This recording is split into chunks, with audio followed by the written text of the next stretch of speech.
We have all been there. Tell me if you know what I'm talking about. You're talking with a potential client. They're showing massive interest in working with you. You're having a great conversation until you name your price or until you share those final details about your program.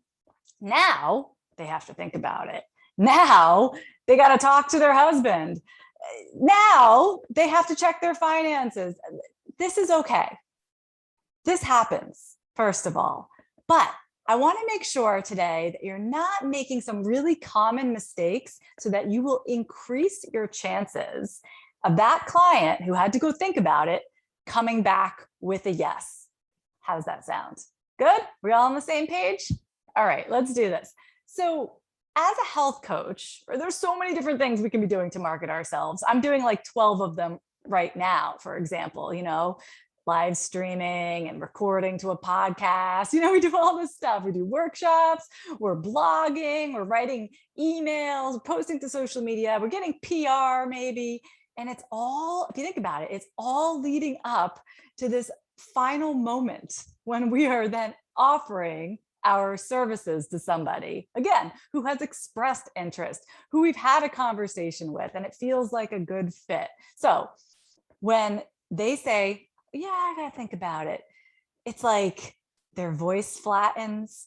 I know my energy tends to drop. I'm remembering so many occasions, especially in the earlier years of my health coaching business, like back in the Stone Age, when I would just fall flat. Now, if you're here with me live, go ahead and just type me in the comments if you've had an experience like this. I know it can feel a little disappointing. So if you've felt that disappointment before, again, just type me in the comments. So I know I'm not the only one. It's disappointing because it means this is going to be a no, right? Or this is going to lead to an eventual no. I think that's what we tell ourselves. Or at the very least, it's just anticlimactic, isn't it? At the end of a great conversation that you've had with someone, if it just kind of it trickles off like, well, let me think about it. Well, some other excuse or some other very valid thing that they have to say. But in any case, they're not saying yes. And we want them to say yes, right? Especially if it's someone that we really want to be working with. So Shirley's here and Shirley says hello to everybody. And she says that she typed me. So I know that she's had this experience. Mindful Wellness, Nina also typed me. So Nina's had this experience too. And I know so many of you listening have been there. So first, what I want to say is, it depends how your conversation has gone up until this point. Like, depending how that goes, you can be more or less likely to hear the I have to think about it thing. These days in my practice, right, I've been doing this for 12 years now. So most of my clients do sign up on the spot. I don't have a lot of the I have to think about it anymore. That's because I've led the right people through a very specific process that allows them to see the value of what I offer. And it makes the decision a no-brainer. They're like, oh my gosh, like, where do I sign, basically? So if you want to learn that specific process, it's something I've lots of trial and error through the years, but I finally got it down pat. Please sign up to join us for my free 5-day challenge. It is all about turning consultations into paying clients. And you can sign up for that at healthcoachpower.com/paying clients. We start September 25th. So that's right around the corner. Even if you're hearing this a day or two late, if you're watching the replay or listening to the podcast later, you can still join. You can get access to anything you missed, even if you're a day or two late. So again, that's healthcoachpower.com/paying clients.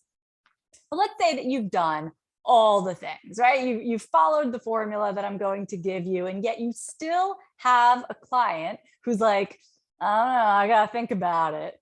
All right, it's cool. It's cool. Relax. It's good. We're going to breathe. Totally legit for somebody to have to think things through, talk about an investment, talk it over with their partner, their spouse, or even just with themselves, right? This is normal. This is good. This is good. We want them to feel really solid about making this decision to work with us. But here's what you don't want to do. And I say this because it's so easy to let these clients slip away, right? How often has that happened? They say, I have to think about it, and then there they go. Goodbye. So that's not what we want. We don't want that for our business. And it's also not in service to them. Remember that. They came to you for help with a health problem that they're having. So if you give up on them, it's likely that they're not going to get the help that they need anytime soon. All right, so we've got this I need to think about it situation that's come up. Here's my first don't. Don't assume it's a no. How many times do we just kind of default to, all right, well, it's over with this one. Some people are going to say, this is true. Some people are going to say that they have to think about it just to be polite when they already know that they can't afford it. They already know that they're not interested, whatever it is. Sometimes it is going to be a no, of course. But a lot of times they need to shuffle around some finances so that they can say yes, or they need to have that conversation with their spouse or with their partner who's going to psych them up and give them the push that they need. So many times it can be a yes. If anyone's here live, tell us in the comments, have you had an experience where someone that says, I have to talk to my husband or I have to talk to my wife, whatever, and then they come back with a yes? I absolutely have had that experience many, many times. So don't assume it's a no. Don't let your energy flag, right? Because they can feel that. Even if you've already hung up the phone or whatever, they can feel it if you're giving up on them. Don't let your mindset be like, oh, I'm getting rejected, because very often that's not what it's about at all. So many people will say, I have to come think about it. And then they come back with a yes. And I want you to just think about in your own life. I don't know if you've ever hired a coach of any kind, but think about something that you had to really ponder before you spent money on it. Something that you may have had to talk over with someone or have a conversation with yourself. That happened to me just pretty recently with all this work that I'm having done on my house. By the way, I asked them to please turn down the music just while I'm doing this recording. And they did. And I'm so happy about it. But anyway, when I was first getting quotes on this project, I got the quote and I was like, okay, thank you. I have to go look at my finances. And I think my voice went up several octaves just like that. And then I got back to them with a yes, and the project happened. It happens all the time. So with that in mind, the next don't make the mistake of letting I have to think about it be the end of the conversation. That's right. Your conversation is just getting going if they say they have to think about it. But before I say any more about that, I just want to read a comment from Lori who said, I'm not so worried now about getting them to invest. I need to know how to get them even interested. We have so many resources for you, Lori. Oh my goodness, if that's where you're at, hit up the archives of the podcast. There's so much there. But the worst is that when you put, like I said, all of this effort into your marketing, into getting someone into this conversation, the last thing they want to happen once they're there is for them to say no. And it happens a good percentage of the time. Like I'm not in your business or like in the room with you right now. So I don't know exactly what happens in your business, but in my business, I know in the early days, my closing rate was maybe I don't know. It was definitely under 50%. I wasn't paying attention back then to do the math, but I would say definitely half of the time they declined, right? And it may have been more than that. Maybe I was only closing at like 25% of the time. So I think this is like one of the most important things that we can be worried about, because all the other work that we're doing, like this is the moment that matters. So we want to make sure our closing rate is up there as high as possible. And these days, I'm very pleased that my closing rate is around 90%. That way I know it's worth doing all the other marketing to get them interested in the first place. Okay, so sometimes we think about it from the front. Oh, I have to build my website. Oh, I have to do social media. How do I get people interested in me? And not that you shouldn't be thinking about that, but I almost want you to flip it around and work backwards. Like once I get someone to this part where we're having a conversation. Is that working? Good. Now let me back out. How do I get more people into those conversations? Now let me back out of that. How do I get more people to even know who the heck I am? So sometimes you want to work forwards, but I really recommend thinking about it backwards as well. Okay. So when someone says, I have to think about it, what we don't want to do is let it be the end of the conversation. Like I was saying, I think what a lot of us do, does anybody do this? I know I did in the early years of my business, is we're like, oh, because we want to be nice, and we're very nice people. And we're like, absolutely. You know what? Email me anytime, just ask questions or hit me an email or give me a call. And we put it on them to take the next move. So I don't want you to be passive like that. Don't say okay. And then maybe you send an email a few days later. How many of you do that? The check-in. Oh, I was just thinking about you.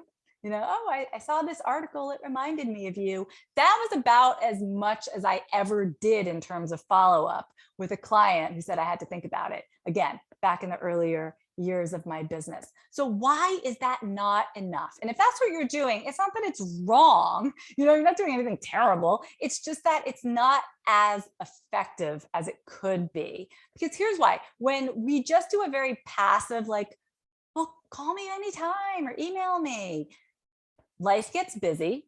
So even if that person had the conversation with their husband, or that person went back and looked at their finances, and in their head, they decided, yeah, you know what, I'm going to do this. But then something happened at work, something happened with their kids, whatever, they forget.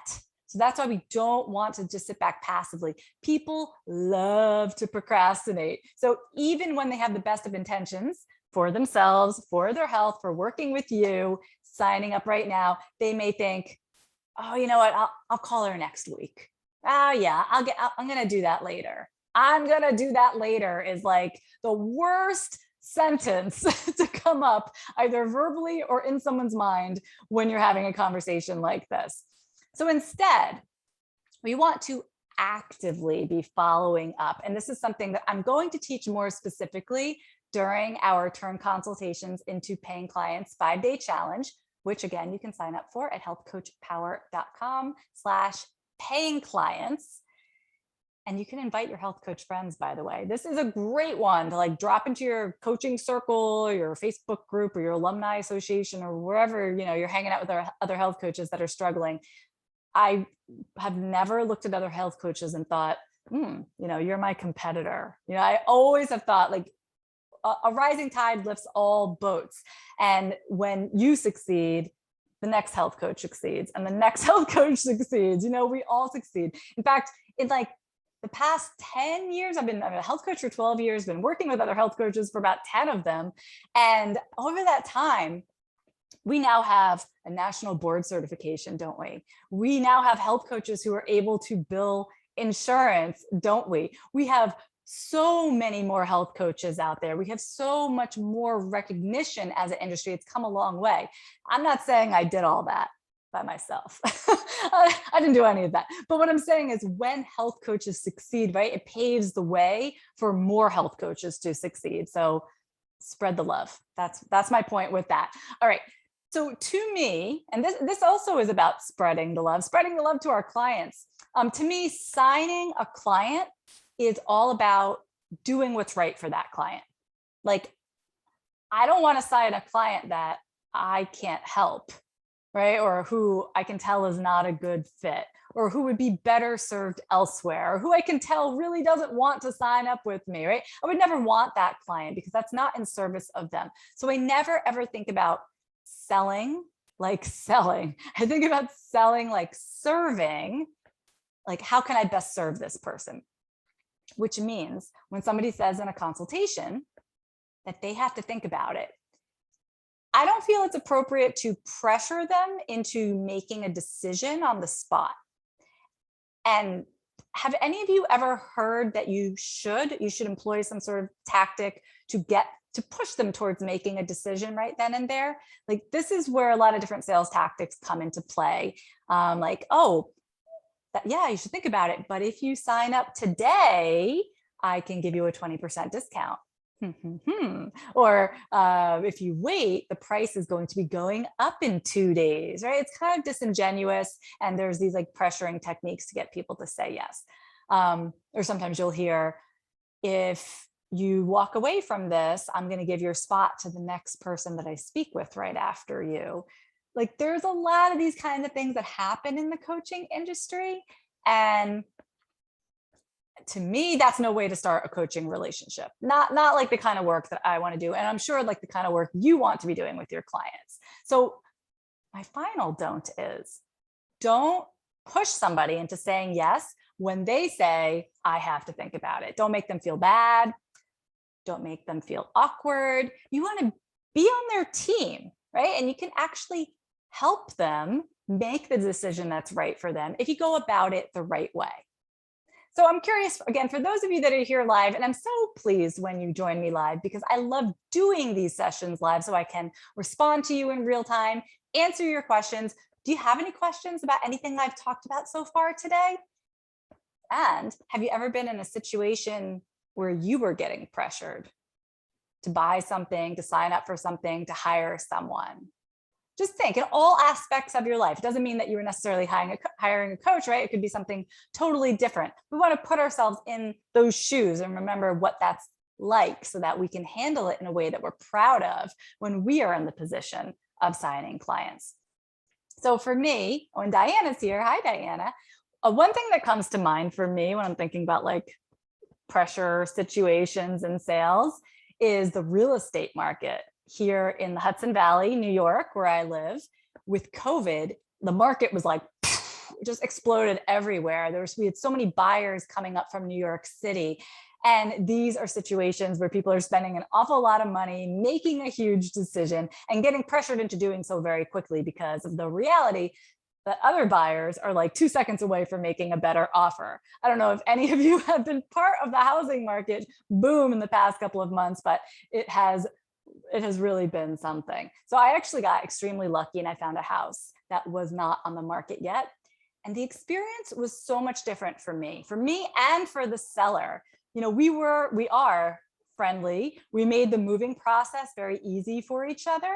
Like even now, if a package gets delivered for her to my house, I just go drive it over and leave it. You know, she does the same for me. And that's how I want my business to feel. Like we're friends here. Whether you sign up with me or you don't, we work together for 3 years, or we work together for 1 day, you know, we're all friends here. And yeah, we're doing business, but if your Amazon package arrived at my doorstep, I'd bring it over to you. You know, and we can do that. We can do that in our business.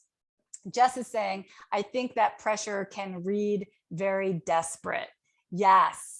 I think that sense of desperation can really play out when we know we're so close to signing a new client and then they go, oh, I have to think about it. You know, we're kind of grasping at straws at that point. And the best thing you could do is be so cool. You're so cool. You're like, absolutely, you should think about it. Definitely have that conversation with your husband, right? We want to support people in doing what's right for them and not be grasping and trying to sign someone in a desperate way. Lori says, last week, a person called me to tell me about his program after I signed up for a webinar. I was busy and I told him I couldn't talk and he pressured me to give him another time. Then when he called back, I still couldn't talk. He had someone else call. Not only did I not talk, I also didn't go to the seminar.